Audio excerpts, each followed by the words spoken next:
Et yo, c'est Luigi. Alors aujourd'hui une petite vidéo sur mon setup. Alors c'est aussi une vidéo pour vous apprendre à comment monter un PC avec le meilleur rapport qualité-prix, parce que je dis bien monter, parce que si vous voulez un PC avec un énorme rapport qualité-prix, il faut la monter soi-même. Mais ne vous inquiétez pas, c'est pas très dur, c'était le premier PC que j'ai monté et j'ai fait ça easy peasy. Bon, c'était avec l'aide d'un abonné, je vais pas vous mentir, mais ne vous inquiétez pas, normalement c'est très facile. Alors tout d'abord, il faut définir vos besoins. Si vous utilisez juste Excel et Word, bon, il faudra pas un PC très puissant. Si vous voulez jouer aux derniers jeux récents en mode ultra et tout, il faudra quand même un petit PC bien puissant. Si vous voulez streamer en même temps, si vous voulez faire des vidéos, si vous voulez faire du montage vidéo, si vous voulez faire je ne sais quoi avec votre PC, il faudra définir vos besoins et s'adapter en fonction de cela. Et à partir de là, il faudra définir votre budget, parce que même si vous avez défini votre objectif, il faudra définir un budget, parce que si vous ne définissez pas un budget, eh bien vous allez payer beaucoup trop cher. Vous allez vouloir ça, le dernier cri, vous allez vouloir le truc le plus puissant et vous allez dépasser votre compte en banque et votre banquier va vous appeler et vous serez dans la merde. Alors une fois que vous avez défini ces deux points là, où est-ce que vous devez acheter votre matériel? Alors il existe plein de sites où vous pouvez acheter votre matériel, par exemple Amazon, LDLC, Materiel.net, Top Achat, Cdiscount.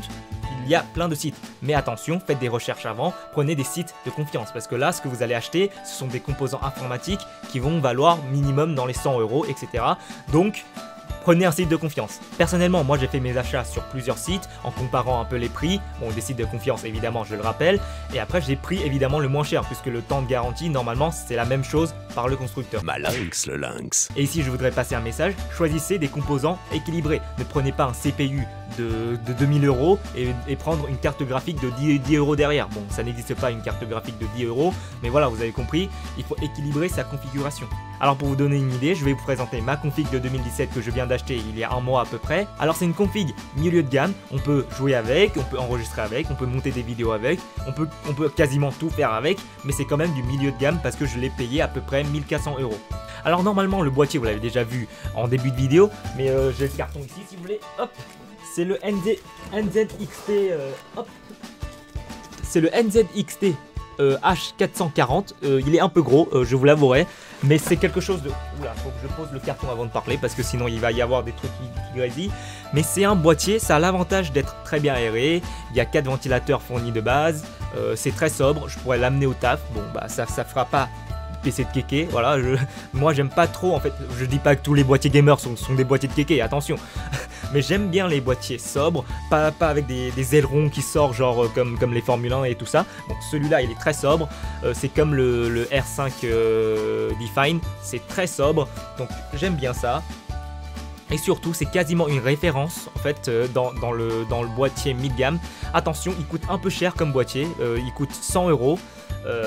La plupart des gens achètent des boîtiers vers 50 € quand ils font des PC mid-gamme, mais vraiment moi je voulais investir dans un boîtier qui pourra déjà durer très longtemps, beau, avec un bon design, vitré pour voir tout ce qu'il y a dedans, parce que voilà, il faut bien quelque chose de kéké sur le boîtier. Mais si vous hésitez à prendre un boîtier dans les 100 €, prenez celui-là, il n'y a que des bons avis dessus. Bon, il y a quand même quelques critiques, mais bon, c'est une référence. Hein. Dans les 100 €, c'est soit celui-là, soit le R5. Alors quand vous choisissez votre boîtier, faites attention. Si vous choisissez un boîtier pas assez grand, il se pourrait que votre carte mère ne rentre pas dedans. Il faut bien regarder si votre boîtier supporte bien l'ATX ou le micro ATX, non, le mini ATX, ou bien genre le mini ITX, je crois que ça s'appelle comme ça. Donc il faut bien faire gaffe au type de carte mère supportée. Alors maintenant on va parler des composants qui sont dans le boîtier, parce que genre le boîtier vide ça ne sert à rien. Donc c'est la première chose que j'ai chopé, c'est la RAM KFA2 Hall of Fame 2x8 Go DDR4 3600 MHz. Bon, il y a des gens qui vont dire 3600 MHz ça ne sert à rien et tout. Les gars, si vous comparez les prix entre 3200 GHz et 3600 GHz, déjà il n'y a pas beaucoup de différence, et des fois même entre les 2400 GHz et les 3600 GHz, il y a 5 € de différence. Bon, moi perso je préfère payer 5 € de plus et avoir du 3600 GHz. Surtout que bon, c'est comme la plupart des composants que j'ai achetés, ceux-là je les ai achetés en solde. Ils étaient à, de mémoire, 86 € quand je les ai achetés. Donc 86 € pour 16 Go de RAM DDR4 3600 MHz pour une bonne marque en plus, c'est tout bénef. Alors passons maintenant à l'alimentation. Pour l'alimentation, j'ai choisi de prendre, et là ça va crier encore une fois, j'ai pris une Seasonic P860. Alors pourquoi P860 déjà? Parce que P860 ça veut dire 860 watts. Alors 860 watts c'est beaucoup trop pour ma config, je le sais, mais bon, elle était en solde. Voilà, ça c'était mon excuse. Hein. Elle était vraiment solde. Je vous mentirai pas que c'est une 80 plus Platinum. Donc il y a 80 plus bronze, 80 plus silver, 80 plus gold, 80 plus platinum, et au-dessus je crois que ça doit être 80 plus obsidienne ou un truc comme ça. Je sais pas la norme qui est au-dessus, mais je sais qu'il y a une norme au-dessus. Alors cette norme c'est juste pour dire la stabilité en fait du courant. Donc à ce que je sais, hein, je connais pas trop les alimes, mais à ce que je sais ça veut dire ça. Donc prenez au moins du 80 plus bronze quand vous faites une config, parce que si la lime grille, ça peut griller tout votre config. Donc c'est très important de prendre un truc sûr et de ne pas prendre une no-name. Et Seasonic, c'est une marque très connue, vous pouvez faire des recherches dessus. Et pourquoi j'ai pris du coup la 860 watts? Je vous l'ai dit, c'était en solde, c'était à seulement je crois 105 €. Alors que, attendez, je vérifie sur Amazon. Sur Amazon, elle est à 189 €. Donc j'ai économisé déjà 80 € sur la lime. Je suis très content. Alors de mémoire, je l'ai acheté sur LDLC à 1 h du matin. J'ai vu ça, j'ai fait bon, j'achète. Passons maintenant à la carte mère. Hop, carte mère. J'ai pris. Faut que je. Wow, trop de poussière là. Hein. Hop, j'ai pris une. Est-ce que on voit bien là? Hop, voilà. Je crois que vous l'avez vu. J'ai pris une Asus Strix Z270E gaming. Il rajoute gaming pour faire place. Bon, c'est fait pour le gaming. Mais j'ai pris la Z270E de chez Strix. Alors pourquoi celle-ci? Parce qu'elle était en solde. Voilà, je coupe direct la conversation, c'est parce qu'elle était en solde, évidemment. Alors pourquoi la E? Parce qu'il y a aussi la F, je crois, il y a aussi la... Non, il y a juste la F, je crois, en autre. Parce que la E dispose de la Wi-Fi et de la Bluetooth intégrée sur la carte mère. Parce que moi, j'ai pas envie de faire passer un câble à travers le mur de béton de 10 milliards de kilomètres qui est juste à ma gauche, là. Vous le voyez pas. Mais bon, un jour, je le ferai parce que la Wi-Fi, c'est pas le top. Mais cette carte mère a l'avantage de disposer directement de la Wi-Fi sur la carte mère. Donc, j'ai pas besoin d'acheter une clé Wi-Fi ou un truc externe. Alors, passons maintenant à la carte graphique. J'ai pris une Gigabyte GeForce GTX 1070. J'allais dire E, mais pas du tout. Pourquoi j'ai pris celle-ci? Alors parce qu'elle était en solde, je vais dire beaucoup de fois cette phrase dans cette vidéo, mais elle était à de mémoire 370 €. Voilà. En ce moment elle est en rupture de stock déjà, je vois ça sur Amazon, et elle est à 467 € sur Amazon. Donc c'est plutôt une bonne affaire, sachant que il y a un mois quand j'ai acheté la carte graphique, c'était la merde les gars. Il y avait je crois plein de pays qui étaient en train de miner à fond les bitcoins, parce que les bitcoins avaient explosé, et du coup au début ils avaient acheté des AMD, parce que les AMD pour miner ça marchait mieux, mais vu que tous les AMD étaient en rupture de stock, ils avaient commencé à acheter les Nvidia. Donc les cartes graphiques avaient tous pris 100 €, 150 € de plus. Moi j'étais pas bien, voilà, moi je voulais faire ma petite config tranquille, et là je voyais les 1060 et les 1070 qui commençaient à monter des prix. Donc là j'étais pas bien, et un jour j'ai vu sur Cdiscount cette carte graphique, donc c'est la WindForce OC en plus, qui était en solde à 370 €, donc je l'ai acheté directement. Et là je vois que les prix apparemment n'ont pas baissé, donc j'espère pour vous que quand vous allez monter votre config, les prix auront baissé. Alors enchaînons directement sur le CPU, alors j'ai pris un i7 7700K. Alors je sais, il y a la nouvelle génération qui vient de sortir, mais à l'époque où j'ai monté mon PC, il n'y avait pas encore la nouvelle génération, et sachant que la nouvelle génération, elle coûtait plus cher, pour pas forcément plus de performance, j'ai pas encore lu les tests, peut-être que genre c'est infiniment plus puissant, mais bon on va voir les tests. Alors j'ai pris cet i7 7700K parce que c'était pas forcément en solde, hein. Je crois qu'il y avait 15 € de solde, bon c'est pas grand chose. Pourquoi j'ai pris celui-là? Parce que c'était le plus puissant, on va dire, des processeurs i7 accessibles. Après il y a des i7 à 2000 €, il y a des i7 à 1500 €. Voilà, c'est pas pour les humains on va dire, c'est pour les gens beaucoup trop riches. Donc celui-là, c'est le i7 accessible par excellence. Mais vous savez, si vous connaissez un peu Intel tout ça, ou bien si vous avez lu les tests, que ce processeur a tendance à chauffer.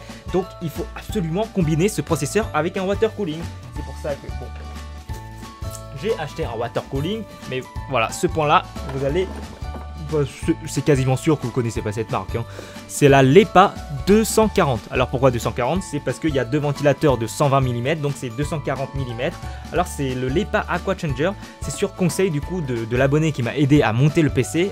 Voilà, AdoPower, big up à toi, hein. Merci beaucoup d'avoir passé 4 heures avec moi. On a terminé à 2h30 du matin je crois. C'était un vrai combat, parce que déjà parce que c'était mon premier PC et j'avais vraiment peur de casser des trucs, mais au final ce LEPA Aqua Changer, je crois qu'il est à 60 € sur Amazon. c'est 50 € moins cher que la référence, c'est-à-dire le Corsair le Corsair H100i, je crois, ou H110i. Alors c'est à peu près 50 €, 60 €, 70 € moins cher que le Corsair. Et il fait très bien le taf, ça refroidit très bien le CPU. Mais il a un souci, voilà, il est un peu bruyant. Mais il faudra peut-être changer les ventilos. Mais il est ultra efficace. Mon CPU à plein régime ne monte pas à plus de 61 degrés. Si ma chambre, s'il fait très chaud dans ma chambre, le CPU peut monter jusqu'à 69 degrés. Mais ça fait déjà très bien le taf pour un processeur qui est réputé pour chauffer comme un malade. C'est un changer, je pense qu'il a changé beaucoup de choses. Et pour aller avec ça, attendez, faut que je retrouve le truc. Attendez, je retrouve plus. Bon, je retrouve plus, dommage. Pour aller avec ça, il faut une bonne pâte thermique. Bon, moi, j'ai pas forcément pris une bonne pâte thermique parce que la pâte thermique que je voulais commander, eh bien, il fallait attendre 2 semaines et j'avais pas envie d'attendre 2 semaines pour monter un PC juste pour la pâte thermique. Du coup, j'avais pris l'Arctic MX2 ou MX200, je sais plus, vous pouvez aller vérifier. C'est une pâte milieu de gamme. Elle fait très bien le taf, hein. Mais c'est une pâte thermique milieu de gamme qui fait très bien le taf. Donc j'avais ça sous la main, donc j'ai mis ça. N'oubliez pas, la pâte thermique, c'est quelque chose de très important. Si vous mettez pas de pâte thermique, la température peut varier. On va dire, vous pouvez perdre 5 degrés. Et si vraiment vous avez rien mis, bon là, déjà votre CPU il crame. Voilà, sans pâte thermique, il crame. Mais si vous avez mis une très mauvaise pâte thermique, bon, on va dire que c'est 5 degrés de différence. Parce que là, il n'y a pas vraiment de pâte thermique ultra mauvaise. Même la pâte thermique fournie par Intel, on va dire qu'elle est ok. Genre, votre CPU normalement ne crame pas. Alors il reste encore 2 choses que je vous ai pas... Ça fait 4 du coup, mais il me reste encore 2 choses que je vous ai pas présentées, c'est le disque dur et le SSD. Le disque dur, j'ai pris un Western Digital Green, donc 2 Teraoctets, la base pour stocker genre tous les rushs que je fais. Parce que là, la vidéo va peut-être durer 10 minutes, mais le rush, il dure environ 1 heure. Voilà, je vous mens pas, non pas 1 heure quand même pas, on va dire 40 minutes. Donc il faut un gros disque dur si vous voulez faire de la vidéo pour stocker tout ce qui est rush, tout ce qui est truc que vous avez déjà fait, que vous avez déjà upload, mais au cas où vous gardez, une sauvegarde. Et pour l'SSD, attendez, je regarde. Ah, ça sert d'avoir une baie vitrée quand même, parce que j'ai perdu la boîte en fait. C'est une SanDisk 240 Go. Alors 240 Go, ça suffit amplement si vous mettez pas de tout dedans. Voilà, 240 Go, ça suffit pour mettre vos logiciels, ça suffit pour mettre Windows, ça suffit pour mettre... Ça ne sert à rien de mettre vos jeux dedans. Voilà, un SSD, ça n'accélère pas vos jeux.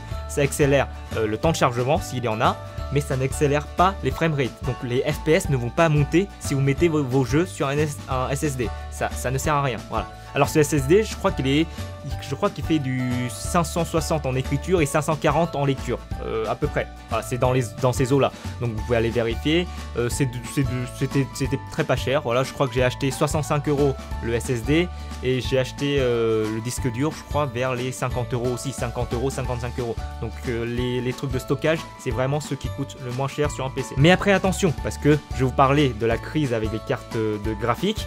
Il y avait la même chose avec les SSD, parce qu'ils avaient aussi besoin des SSD. Donc les SSD avaient aussi pris 50 €, avaient aussi pris 30 €, 50 €. Donc c'était un peu la crise aussi. Moi j'ai chopé un truc en promo, voilà, j'étais très content. Donc normalement là, ça s'est calmé un peu. Vous pouvez trouver les SSD, par exemple les bonnes marques, genre Samsung, Intel, SanDisk, etc. HyperX. Vous pouvez les trouver à prix raisonnable. Alors on vient de terminer tout ce qui est composant dans le boîtier PC en lui-même, parce qu'il n'y a pas grand chose en fait dans un PC. C'est pour ça que je disais que c'est vraiment facile à monter. Voilà, il y a plein de tutos sur internet, je vais pas m'amuser à le faire parce que je suis pas un professionnel, mais je suis vraiment pas un professionnel, je suis même pas très doué pour monter les PC. N'hésitez pas à regarder les tutos montage sur internet si vous ne savez pas faire, c'est très simple. Le truc le plus dur, c'est pas monter la carte graphique, c'est pas mettre le CPU, non. Le truc le plus dur, c'est mettre les diodes. Donc ça change suivant chaque carte graphique. Je peux vous dire que, vu que les trucs de diodes, genre ça mesure 2 mm, hein, vraiment, genre c'est trop chiant à monter. Alors maintenant qu'on a terminé avec tout ce qui est composant dans le boîtier, on va faire tout ce qui est en dehors du boîtier du coup. On va commencer par le casque que aujourd'hui j'ai pas mis. Voilà, je sais pas pourquoi j'ai pas mis le casque. C'est pas du tout un casque gamer d'ailleurs, c'est un casque Eagleton. Eagleton Original 3, Third du coup, Original Third. C'est un casque de musicien les gars, c'est pas du tout un casque de gamer. Je l'ai parce que j'avais ça sous la main et c'est très confortable. Là je peux le porter pendant 10 heures, 15 heures sans problème. Donc très confortable, c'est un casque ouvert. Donc je suis pas un professionnel des casques, donc, mais c'est un casque ouvert, confortable avec de la mousse. C'est pas très cher, attendez, je check le prix. Alors il coûte seulement 50 €, moi je l'avais eu gratuit avec un instrument évidemment, mais n'achetez pas ça spécialement, voilà. Moi j'avais pris ça juste parce que j'avais ça à côté, mais si vous voulez, il y a des casques encore plus confortables, encore plus performants. Si vous voulez du 7.1, achetez du casque 7.1, si vous voulez du 5.1, achetez du 5.1, etc. Faites ce que vous voulez, mais bon, mon casque, je le recommande pas spécialement. Alors parlons maintenant de ce que j'ai ici. Voilà, c'est un Blue Yeti. Alors le Blue Yeti est ultra connu. Tout le monde à peu près commence avec un Blue Yeti et certains le gardent très longtemps. Moi je le garde depuis 1 an. D'ailleurs c'est mon deuxième Blue Yeti. Le premier c'était un que j'avais acheté d'occasion je crois à 60 €. 60 € ou 70 €. Je l'ai revendu. J'ai acheté un neuf parce que je voulais un neuf. Je sais pas pourquoi j'ai revendu en occasion pour acheter un neuf. Mais celui-ci était en solde. Je l'ai acheté après le Black Friday je crois vers les 80 € aussi. Donc au final, j'ai rajouté 10 € pour avoir un Blue Yeti tout propre, tout neuf. Voilà. Donc le Blue Yeti, très polyvalent. Donc il y a plusieurs modes derrière. Il y a le gain, il y a le truc écoute simultanée. Donc ça, c'est très important. Certains micros ne l'ont pas. Donc là, si je mets mon casque, je m'entends, je peux entendre ma voix. Si vous chantez, bah, ça vous permet d'entendre un retour. Donc ça, c'est ultra bien. Alors c'est un micro USB, c'est-à-dire que vous n'avez pas besoin d'acheter une carte son externe. Là, vous voyez le câble USB, vous le branchez là, hop, vous branchez sur votre PC et ça marche directement. Donc, niveau qualité, c'est toujours mieux de passer par XLR parce que bon, là j'ai un câble XLR, mais j'ai pas de micro XLR, dommage. Mais niveau son, c'est vraiment raisonnable pour le prix en vrai. Donc vous pouvez trouver très souvent le Blue Yeti en solde vers les 80 €. Donc pour commencer, c'est vraiment très bien si vous voulez faire plein de trucs en même temps, mais il existe des micros beaucoup plus spécialisés. Si vous voulez vraiment faire que du podcast, il y a sans doute un micro mieux que ça. Voilà. Si vous voulez faire que du chant, il y a sans doute un micro mieux que ça. Mais si par exemple vous voulez faire un peu de gaming, un peu de chant, un peu de podcast, un peu de n'importe quoi, bah prenez ça, il y a plein de modes différents, vous pouvez bidouiller avec. Faites attention, il est très sensible. Par exemple là, s'il y avait quelqu'un derrière ma porte à 50 mètres qui parlerait, il le capte. Hein. Donc là j'ai mis le gain au minimum, voilà, déjà ça capte très loin. Donc faites attention à ça. Et après parlons maintenant du bras. Alors ce bras là je le conseille pas du tout. Alors voilà, vraiment pas du tout. Je l'ai acheté 30 €. Donc il est solide hein, parce que un bras qui tient un Blue Yeti c'est déjà très bien. Voilà, déjà au moins ce bras il fait ce taf là, mais il bouge pas trop on va dire. C'est très cheap. Donc si je tape dessus, bah, vu que c'est vide dedans, ça résonne et tout. Donc ça fait vraiment pas qualité. Ça a l'avantage de cacher en fait un câble XLR que vous voyez là. Donc si j'avais un micro XLR, bah, il y aurait déjà le câble qui serait caché dedans. Mais j'ai pas de micro XLR, ça fait vraiment très cheap. Et pour 30 €, 40 € de plus, vous avez le bras Rode, que je vous mettrai en description sûrement, que tous les youtubeurs ont. Donc voilà, tous les youtubeurs ont, genre qui est beaucoup plus maniable, qui tourne beaucoup plus, vous pouvez vraiment la balancer partout. Donc mettez plutôt 30 € de plus, achetez la Rode. Si vous êtes vraiment en galère, achetez celui-là. Donc celui-là, quand vous le fixez, il bouge pas honnêtement. Donc je peux monter mon micro, je peux descendre mon micro, ça bouge pas. Donc ça fait son taf, mais c'est vraiment très cheap. Alors qu'est-ce que j'ai comme d'autre? Bah j'ai un écran que je vais pas vous présenter, c'est même pas un écran gaming, c'est un écran Samsung avec un mode gaming. Donc c'est pas du tout un écran gamer. Donc là j'ai une webcam, la C922 de Logitech. Donc une webcam pour streamer, pour filmer quand j'ai vraiment la flemme d'allumer cette caméra que je vous présenterai tout à l'heure. Donc très bonne caméra.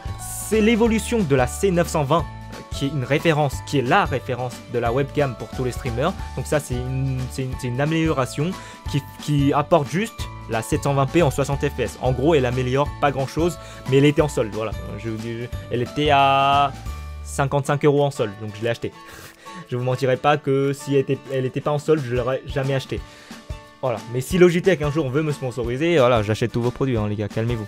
Alors passons maintenant à la caméra, puisque je vous parle de la webcam, parlons de la caméra. Bon, je peux pas vous la montrer, ce serait con. Voilà, mais c'est une Lumix FZ300, c'est pas un bridge. Plein de youtubeurs, quasiment tous les youtubeurs achètent un bridge, que ce soit Nikon ou bien Canon. Mais niveau rapport qualité-prix, parce que bon, moi je voulais pas forcément me lancer dans la photographie plus tard, c'était juste pour filmer. Niveau... Oula, il y a plein de poussière parce que j'ai touché la softbox. Alors niveau qualité et rapport de prix, le FZ300 pour filmer chez moi comme ça, c'est vraiment une super caméra. Pourquoi? Ah bah non, super appareil photo du coup. Parce que tout le monde utilise des appareils photo pour filmer, ça n'a aucun sens. Mais tout le monde fait ça.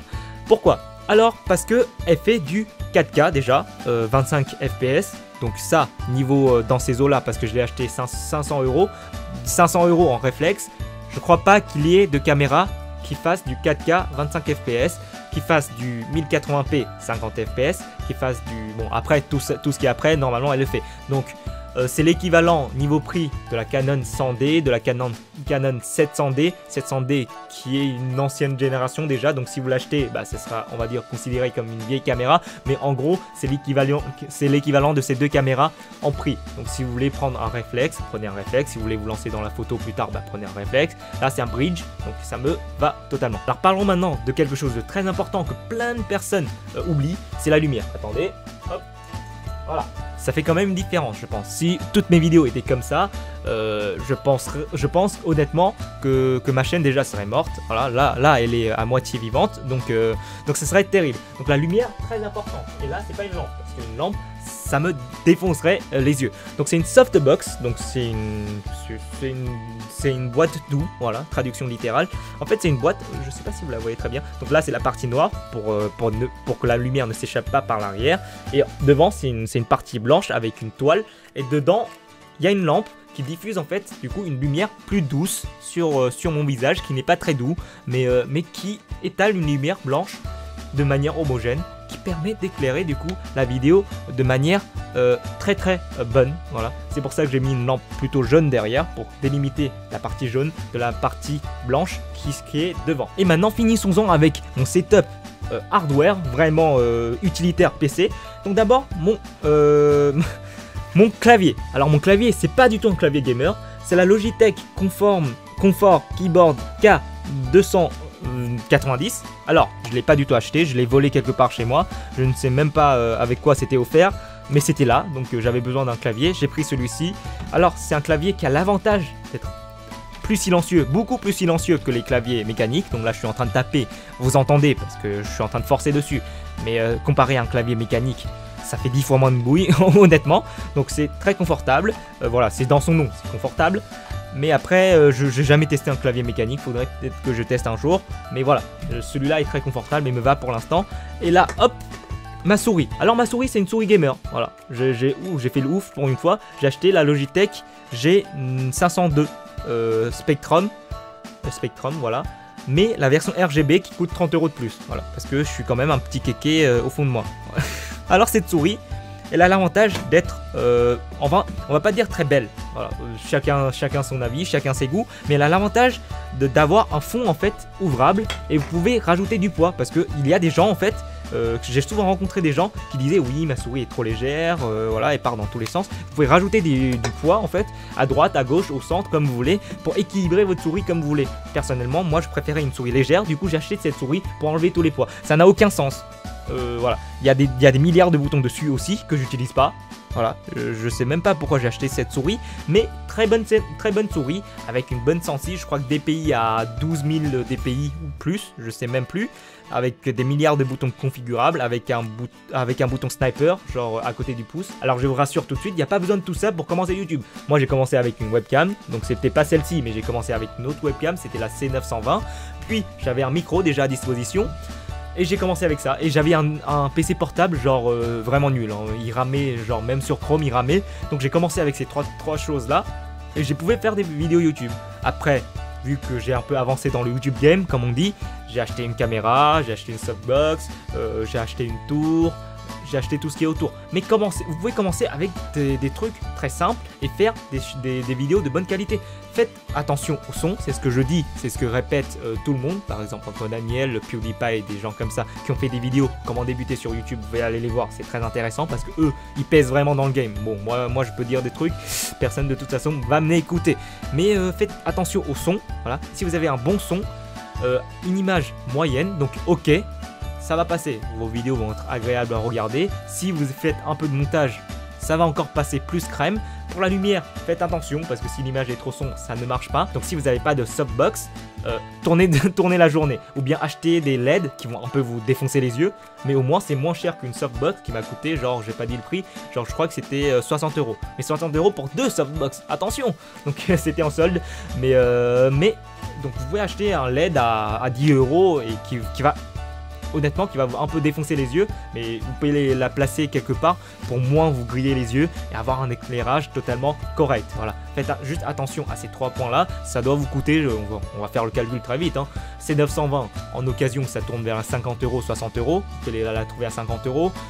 Blue Yeti vous pouvez trouver en occasion honnêtement à 70 €, donc ça fait 120, plus du coup un PC, donc un PC que vous avez déjà chez vous, ou bien un PC on va dire pour commencer un PC à 800 €. Donc si normalement vous avez déjà un PC, donc un petit budget de 120 € pour débuter sur YouTube. Avec le soleil c'est gratuit, c'est moins cher que payant, voilà, donc c'était gratuit, donc 120 € tranquillement, vous commencez sur YouTube. Voilà, c'était ma petite vidéo pour vous présenter mon setup. Je vous le répète, tous les liens sont dans la description si vous voulez voir chaque détail de chaque composant, vous pouvez aller dessus. Alors c'était Luigi à votre service, n'hésitez pas à vous abonner, c'est très important pour de vidéos de qualité. N'hésitez pas à liker la vidéo, à partager la vidéo à tous vos potes qui hésitent, quoi acheter, qu'est-ce qu'il faut prendre, où acheter, etc. Partagez-leur cette vidéo. Encore une fois, je remercie AdoPower, je crois que c'est la 2e fois que je dis son pseudo, mais ce mec est vraiment beaucoup trop gentil sur Twitter qui m'a aidé de long en large pour choisir mes composants, pour m'aider à monter ce PC. C'est vraiment un gars beaucoup trop cool. En plus, c'est déjà un papa. Voilà, merci Ado. Vraiment de prendre ton temps pour moi. Voilà, c'était Luigi à votre service. À la prochaine. Ciao.